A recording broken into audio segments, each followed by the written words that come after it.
মা, মই মানে সন্ধিয়া সময়ত এবাৰ মন্দিৰৰ পৰা আহিমগৈ বুলি ভাবিছিলোঁ। আজি শিৱৰাত্ৰি নহয় জানো, সকলো গৈছে মন্দিৰলৈ, ময়ো এবাৰ যাওঁ বুলি ভাবিছিলোঁ। কি সেইবোৰ কি কথা ক'বলৈ আহিছা? সেইবোৰ কথা তোমাৰ মূৰত আহিল কেনেকৈ হা? তুমি নাজানা আমি কোনখন সমাজত আছোঁ? এইখন সমাজত ভগৱান নাৰায়ণৰ বাহিৰে বেলেগক পূজা কৰাটো পাপ।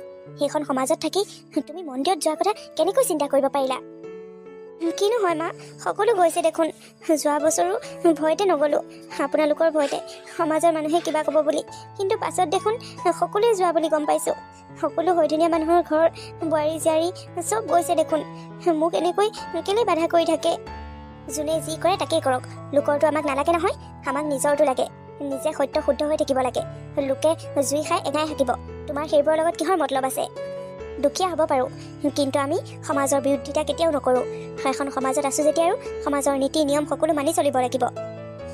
তুমি মন্দিৰলৈ যোৱাৰ লগে লগে পৰিয়ালৰ মানুহবোৰে কি বুলি ক'ব, আমাক কিমান হেঁচা দিব, মই কাক কিমান উত্তৰ দিম, আগতীয়াকৈ সকলো আগপিছ ভাবি চিন্তি চাই কথা ক'ব লাগে। যিকোনো কথা মনলৈ আহিল বুলি সকলো কথা মুখেদি কৈ দিব নালাগে নহয়। সেইবোৰ কেনেকুৱা ধৰণৰ নীতি নিয়ম মা? সেইবোৰ নীতি নিয়ম মানি চলিবলৈ গৈ মই নিজৰ ঘৰখনকে এৰিব লগা হৈছে, ঘৰখনৰ মানুহবোৰক এৰিব লগা হৈছে। ঘৰখনত বিয়া বাৰু সকাম নিকাম কিমানটা পাৰ হৈ গৈছে আজি এবছৰে ধৰি, এটাও সকাম নিকামত বিয়া বাৰুত মই থাকিব পৰা নাই। সকলোকে মই কেৱল ত্যাগিব লগা হৈছে। সেইবোৰ নীতি নিয়ম মানিবলৈ গৈ মই ঘৰখনৰ মানুহবোৰকহে এৰিব লগা হৈছে। মোক সকলোৱে বেয়া পোৱা হৈ গৈছে। কয় কি, তহঁতৰ ইমান নীতি নিয়ম নে, তহঁতেই স্বৰ্গলৈ যাবি, আমিবোৰ নৰকতেই থাকিম, তেনেকৈ কয়। ক'বলৈ দিয়া, সিহঁতে কিবা ক'লে বুলিয়ে আমি আমাৰ নীতি নিয়ম এৰি দিব নোৱাৰোঁ নহয়। প্ৰথমতে মোৰো তেনেকুৱা লাগিছিল। মই যেতিয়া বেলেগ এখন ঘৰৰ পৰা আহিছিলোঁ মোৰো তেনেকুৱাই অনুভৱ হৈছিল। কিন্তু পাছলৈ বয়স হোৱাৰ লগে লগে সকলো সলনি হৈ যায়, সকলো নিজেই মানি ল'ব লগা হৈ যায়। মোৰ মা দেউতাৰ ঘৰখনতো বামুণীয়া ঘৰ, মইতো সেইখন ঘৰত আজিলৈকে একো এটা অনুষ্ঠানেই উপভোগ কৰিব পৰা নাই। সেইখন ঘৰৰ সকলো অনুষ্ঠানেতো মই ত্যাগিব লগা হৈছে। মই কি এতিয়া নিজৰ সমাজখনৰ, নিজৰ খেল সমাজৰ কথা বাদ দি সেইবোৰ খাই ফুৰিলে হ'ব নেকি? মই জীয়াই থকালৈকে সেইবোৰ নিয়ম মানি চলিবই লাগিব। আমাৰ মতে তোমালোক চলিবই লাগিব। আমি ঢুকোৱাৰ পাছত তোমালোকে যি কৰা তাকেই কৰিবা। আমি তেতিয়া চাবলৈও নাহোঁ, তোমালোকক মাতিবলৈও নাহোঁ, তোমালোকৰ যি ইচ্ছা তাকেই কৰিবা। কিন্তু আমি জীয়াই থকালৈকে সেইবোৰ কেতিয়াও নহ'ব। হেৰা, তোমাৰ মুড অফ কিয়? কিমান দিনলৈ কোৱাচোন, কিমান দিনলৈ আমি এইবোৰ ভুগি থাকিব লাগিব? অমুকত নাযাবি, অমুক নকৰিবি, তমুক নকৰিবি, তমুকত গৈ নাখাবি, সেইবোৰ আমি কিমান দিনলৈ ভুগি থাকিব লাগিব? অমুকলৈ যাব নাপায়, তমুক চাব নাপায়, পূজা পাতল আজিলৈকে একো এটাতে মই যাবলৈ নোপোৱা হ'লোঁ। এইখন ঘৰত যেতিয়াৰ পৰা বিয়া হৈছোঁ তেতিয়াৰ পৰা কেৱল আবদ্ধ আৰু আবদ্ধ। হয়ধনীয়া মানুহবোৰেই স্বৰ্গলৈ যাব, বামুণীয়া মানুহবোৰ নৰকত পৰি মৰিব, সেইটো কোনোবাই দেখিছে নেকি? স্বৰ্গ নৰক কোনোবাই চাবলৈ গৈছে নেকি? এইবোৰ কি নিয়ম মানে কোৱাচোন? মন্দিৰলৈ যাম বুলি মাক সুধিছিলোঁ, মায়ে যি সন্মুখে আহে উঠিলে। সেইবোৰ নিয়ম মানি চলিব নোৱাৰা হৈছোঁ আৰু সেইবোৰ যুক্তি ক'বলৈ গ'লে মোৰ মুখখন চোকা বুলি কয়। আৰে, চবেই গৈছে দেখোন, মোবাইলত চবকে দেখিছোঁ মন্দিৰলৈ যোৱা। মই গ'লে কি হয়? মইহে একেবাৰে বৰ ভকতনিজনী হ'লোঁ। তোমালোকৰ মাহঁত ডাঙৰ মানুহ, যি কয় তাকেই কৰি থাকক, আমাৰ লগত কিহৰ ইমান কথা বাৰু? তুমি তাৰমানে মন্দিৰলৈ যাব বিচাৰিছা? ঠিক আছে, ওলাবা। ওলাবা মানে? তুমি কি ক'ব বিচাৰিছা? আৰে, তুমি মন্দিৰলৈহে যাবা, মই লৈ যাম তোমাক। কিন্তু তোমাৰ ঘৰৰ মানুহে কি ক'ব? মাক কেনেকৈ বুজাম? মায়ে জানো আমাক যাবলৈ দিব?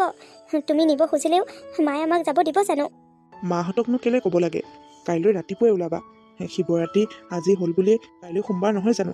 কাইলৈহে মেইন নামখন হ'ব। কাইলৈ ৰাতিপুৱাই ওলাবা, আমি দুয়ো শিৱ মন্দিৰৰ পৰা আহিম। এয়া মন্দিৰত গ'লেহে তোমাক দেখিব। মই তোমাক দূৰৰ মন্দিৰত লৈ যাম, মানে বেলেগ এখন গাঁৱৰ মন্দিৰলৈ লৈ যাম, য'ত তোমাক কোনেও চিনি নাপায়, বুজিছা? কথাটো কিন্তু কাকো জানিবলৈ নিদিবা। মাহঁতে গম পালে আমাক ঘৰত থকা শান্তি নোহোৱা কৰিব। ঘৰৰ পৰা একো বস্তু ল'বও নালাগে, আৰু ঘৰত ক'বও নালাগে আমি যে মন্দিৰলৈ যাওঁ, চিভিললৈ যাওঁ বুলি কৈ ওলাবা।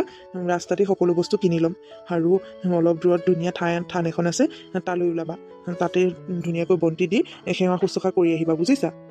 তুমি সঁচাকৈ কৈছানে? মোক তুমি তেনেকৈ লৈ যাবানে মন্দিৰলৈ? সঁচাকৈ কোৱা। তুমি আকৌ মোৰ লগত ধেমালি কৰা নাইতো? মোৰ মনটো বেয়া লাগি থকা দেখি তুমি মোক মিছাকৈ কোৱা নাইতো? নাই কোৱা। কেলৈ মিছাকৈ ক'ম আকৌ? তুমি মুঠতে ৰাতিপুৱা সোনকালে মুগা ধুই ওলাবা, বুজিছা? ঠিক আছে, হ'ব দিয়া, মই ৰাতিপুৱাই ওলাম। এতিয়া শান্তি নহয়? যোৱা, এতিয়া মাৰ লগত একো ঠেহ পেচ নলগাকৈ ধুনীয়াকৈ ঘৰৰ কাম বনবোৰ কৰাগৈ। মই থাকোঁতে তুমি কেলৈ চিন্তা কৰিব লাগে? মই কিবা এটা উপায় উলিয়াম নহয়। তুমি মাক সোধাৰ আগতে মোৰ লগতহে আলোচনা কৰিব লাগিছিল। মই ক'লোঁ হয় তোমাক কি কৰিব লাগে, ঘৰত কোনো গমো নাপালে হয়, আৰু আমি দুয়ো ধুনীয়াকৈ মন্দিৰৰ পৰাও আহিব পাৰিলোঁ হয়। থেংক ইউ, তোমাক বহুত বহুত ধন্যবাদ। তুমি জানানে, মই শিৱ বাবাক বহুত বেছি ভাল পাওঁ আৰু তেওঁক মই শিৱৰাত্ৰিৰ দিনা যদি বন্তি এগছ দিব নাপাওঁ মোৰ মনটো বৰ বেয়া হৈ থাকে। সেইকাৰণেহে তুমি আকৌ মোক ঘৰৰ অবাধ্য হোৱা বুলি বা ঘৰৰ বিপৰীত দিশত যোৱা বুলি নাভাবিবা। নাভাবো তেওঁ জানো ভগৱান নহয়? তুমি তেওঁক পুজি ভাল পাইছা, পূজা। সকলোৱে ভক্তি সুকীয়া বুজিছা? নিজৰ ভক্তি নিজৰ লগত থাকিব, কোনো কাকো জোৰ কৰিব নোৱাৰে তই যে এইটোৱে ভক্তি কৰিব লাগিব বুলি। সেইটো হয়, মানুহবোৰে তাকেই বুজি নাপায়। এতিয়া যোৱা, ঘৰৰ কাম বনত লাগাগৈ, মাক কাম বনত সহায় কৰি দিয়াগৈ, আৰু মাৰ আগত এনেকুৱা কৰি দেখাবা যেন মায়ে তোমাক বাধা দিয়াৰ কাৰণে তোমাৰ মনটো অকণো বেয়া লগা নাই, তুমি অকণো দুখ পোৱা নাই, বুজিছা? আৰু চাবা কিন্তু ভুলতো যাতে আমাৰ প্লেনটোৰ কথা কোনো গম নাপায়।